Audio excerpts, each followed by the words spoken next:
السلام علیکم ورحمۃ اللہ وبرکاتہ۔ قرآن لائٹ اکیڈمی کی طرف سے خوش آمدید۔ آج ہم جنت واجب کرنے والے کلمات کے بارے میں پڑھیں گے۔ رسول اللہ صلی اللہ علیہ وآلہ وسلم نے فرمایا، جو شخص یہ کلمات کہے گا اس پر جنت واجب کر دی جائے گی۔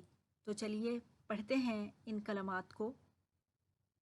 ان کی ادائیگی سے پہلے میں آپ کو بتانا چاہوں گی کہ پاکستان اور انڈیا میں اس بات پر بحث رہی ہے کہ قرآن پاک میں استعمال ہونے والے اس حروف تہجی کو ضاد ادا کیا جائے یا دود ادا کیا جائے۔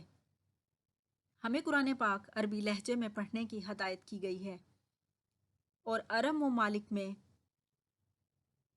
اس کو دود پڑھا جاتا ہے، ضاد نہیں پڑھا جاتا، تو ہم بھی اسے دود ہی ادا کریں گے۔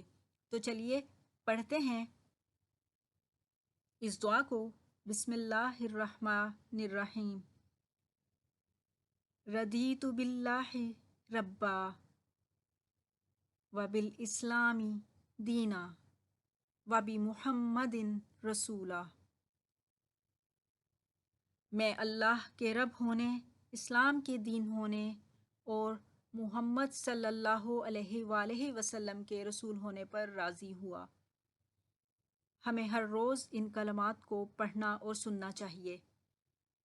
اس کے ساتھ ہی آپ سے اجازت چاہیں گے۔ خوش رہیے، آباد رہیے اور چینل کو سبسکرائب کرنا، لائک کرنا نہ بھولیے گا۔ اللہ حافظ۔